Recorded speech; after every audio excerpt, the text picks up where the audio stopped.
네, 8월 19일 월요일 기도를 돕는 그 사랑 매일 묵상. 오늘은 팀 켈러의 기도에 대해서 공부하겠습니다.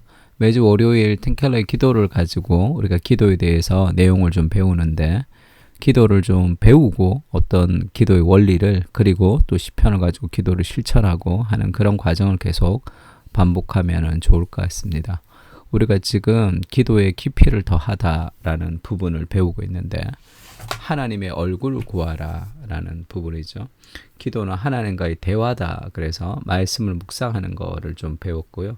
지금은 하나님의 얼굴을 구하라 하는 것은 as encounter, 하나님을 직접 조우한다 그러죠. 하나님을 직접 만나는 것을 지금 이야기합니다. 근데 기도 가운데 깊이 하나님을 만나는 거예요. 그래서 첫 번째는 우리가 부자인데 가난하게 시달린다는 거예요. 그 부요함, 하나님 안에 있는 부요함을 우리가 누리지 못하고 살아가고 있는 모습을 보여줬고, 두 번째는 진리를 아는 것 말고, 지식으로 가지는 것 말고 맛보는 거죠. 하나님이 나를 사랑하신다는 걸 아는 게 아니라 그걸 내가 느끼도록 그렇게 이제 기도하는 것을, 마음을 기울여서 기도하는 것을 얘기하고, 오늘은 세 번째로 자녀됨을 체감하라. 기도할 때 내가 하나님의 자녀가 되었고 하나님이 내 아버지가 되신다는 그것을 경험하면서 기도하라, 이렇게 얘기합니다. 에베소서 3장 15절에 보면 이름을 주신 아버지 앞에 무릎을 꿇고 비노니 하면서 하나님을 아버지다, 이렇게 얘기합니다. 로마서 8장 15절에는 너희는 다시 무서워하는 종의 영을 받지 아니하고 양자의 영을 받았으므로, 양자 하면 그 입양이 되어서 이제 그것을 양자라 그러죠. 우리가 아들이 되었다는 뜻입니다. 양자라는 말은 우리가 아빠 아버지라 부르짖느니라 할 때, 이 아빠라는 단어, 이 아바라는 단어는 하나님께 붙이기는 쉽지가 않은 단어였습니다. 이스라엘은 하나님을 굉장히 거룩하게 생각했기 때문에 여호와라는 글자만 하나 그 성경 사본에 써도 그것을 이제 사람들이 함부로 쓰지 않았을 정도로 여호와의 이름을 굉장히 중요하게 생각했는데, 예수님이 하나님을 너희 아빠다, 이렇게 어린아이가 아빠 부르듯이 하나님을 우리 아빠다, 이제 그렇게 하나님에 대해서 규정을 해 주셨죠, 우리한테. 그러니까 어마어마한 사건이죠. 우리가 하나님을 아빠라고 부를 수 있는 하나님의 자녀가 되었다는 것은 그리스도께서 우리를 위해서 행하신 가장 귀한 복 중에 하나입니다. 그리고 그것을 우리가 어떻게 알 수 있냐? 지식적으로만 아는 것이 아니라 성령께서 친히 우리의 영과 더불어 우리가 하나님의 자녀인 것을 증언하십니다. 우리가 기도할 때, 우리가 말씀을 묵상할 때, 또 설교를 듣거나 찬양을 할 때 우리 안에 성령께서 깊은 자녀됨의 확신을 주시는 거예요. 그래서 내가 그 하나님의 자녀가 되었다라는 삶의 확신과 은혜와 기쁨을 우리가 경험할 때가 있습니다. 성령님께서 그것을 알려주시는 거죠. 성령께서 정말로 인카운터 해서 우리가 내가 정말 하나님의 자녀구나, 하나님이 정말 나를 사랑하시는구나 라는 그것을 경험하는 겁니다. 목사님, 저는 그것을 경험을 못했습니다. 하나님의 사랑을 나는 잘 모르겠습니다. 그러면 말씀 시편을 꾸준히 읽으면서 그렇게 기도 한번 해보세요. 내 아버지, 아버지, 아버지, 그렇게 계속 불러보세요. 기도할 때.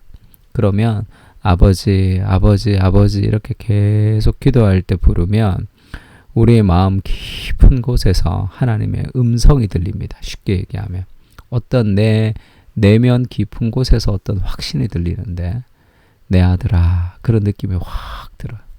그것이 구원받은 하나님의 백성이 가지는 그런 은혜의 풍성함이겠죠. 정말 아버지, 내 아버지, 하나님 아버지 이렇게 계속 기도해 보십시오. 그러면 내 내면 깊은 곳에서 내가 하나님의 자녀고 하나님 나를 사랑하신다는 확신이 이렇게 들어올 때가 있습니다. 성령께서 그것을 알려주시는 거죠. 그리고 술 취하지 마라, 이 방탕한 것이나 오직 성령의 충만함을 받으라 할 때, 술 취하는 것은 술에 이제 젖어 있는 것이고, 성령으로 충만한 것은 이제 내 안에 성령께서 들어오셔서 지배하신다는 거죠. 술이 지배하는 것이 아니라. 성령이 임하셔서 내 마음이 충만해지면 아버지의 품에 안겨 있음을 감지할 수 있다. 그분의 영에 힘입어 고백할 것이다. 가늠할 수 없을 만큼 큰 권능을 가지신 분이 나를 이처럼 사랑하고 기뻐해주고 목숨 바쳐 구원해 주실 만큼 한없이 아끼시고 절대로 곁을 떠나지 않으실 뿐만 아니라 내 삶에서 온갖 악을 제거해 버리시겠다고 말씀하신다면, 그리고 그 모두가 사실이라면 세상에 걱정할 게 뭐 있겠는가. 이게 존 오웬의 얘기입니다. 성령께서 내 마음에 충분히 임하셔서 하나님 아버지를 깊이 느낀다면 우리 인생에 정말로 두려워하고 걱정할 것이 뭐가 있겠습니까? 그 하나님의 자녀됨, 내가 하나님의 선택받은 하나님의 사람이고 하나님이 나를 통해 하나님께서 일하신다라는 그 확신을 좀 가져야 되는 거죠. 자녀됨을 체감할 수 있도록. 그리고 그 자녀됨을 체감할 때 하나님이 우리를 막 어떤 훈련장에 몰아넣어서 우리를 막 채찍질 하시는 그런 훈련 교관같이 생각해서는 안 됩니다. 시편 103편 13절에는 아버지가 자식을 긍휼히 여김같이 여호와께서는 자기를 경외하는 자를 긍휼히 여기신다 할 때 하나님이 우리를 대하시는 기본적인 정서는 긍휼입니다. 긍휼. 그 아버지가 이 자녀를 굉장히 긍휼히 보신다는 거죠. 왜냐하면 그분이 우리의 체질을 아시죠. 우리가 단지 먼지뿐임을 기억하신다는 거죠. 인간이 어떤 연약한 존재인지를 다 아십니다. 인생은 그날의 풀과 같으며 그 영화가 들의 꽃 같도다. 인생 가운데 화려하게 내가 하고 싶은 무엇을, 그 다음에 그 모든 것이 다 풀과 같고 들의 꽃같이 시들어 간다는 거죠. 그것이 어떤 삶의 본질이라 우리가 결국 하나님의 긍휼하심을 우리가 더 깊이 이해하고 그 하나님 아버지가 나를 긍휼히 보신다는 것을 좀 묵상할 수 있으면 좋을 것 같습니다. 에베소 3장 14절부터 지금 그 21절까지 우리가 계속 기도할 텐데 지금 하나가 지금 빠졌네. 예수님의 기도를 우리가 볼 때 지금 제일 중요한 게 지금 하나가 좀 빠졌는데, 결국 우리가 이제 하나님의 자녀가 될 수 있었던 이유가 무엇이냐 이렇게 물으면 우리가 어떻게 하나님의 자녀가 될 수 있습니까? 원래 우리는 하나님의 자녀가 아니었어요. 하나님은 성경에 보면 주 예수 그리스도의 아버지 이렇게 되어 있습니다. 원래는 주 예수 그리스도의 아버지, 하나님 우리 아버지가 아닙니다. 근데 그 그리스도의 아버지 되시는 그 하나님 아버지를 우리가 그리스도와 연합됨으로, 그리고 그리스도가 목숨을 버리시면서 우리가 하나님을 아버지라 부를 수 있게 된 거예요. 하나님 어찌하여 나를 버리셨나이까 할 때 그 친밀하신 아버지가 자식을 버리는 그 버림을 경험하면서 진정한 우리가 하나님의 자식으로 받아들여짐을 당한 거죠. 그러니까 우리가 하나님을 아버지라고 부를 때 그 아버지 속에는 우리를 위해서 대신 진정한 아버지와의 사랑을 포기하시고 진정한 아버지의 사랑에서 버림을 받으신 그리스도가 있다는 것을 기억해야 됩니다. 그리스도가 버림받음으로 우리가 하나님의 완전한 자녀로 우리가 살아갈 수 있는 거죠.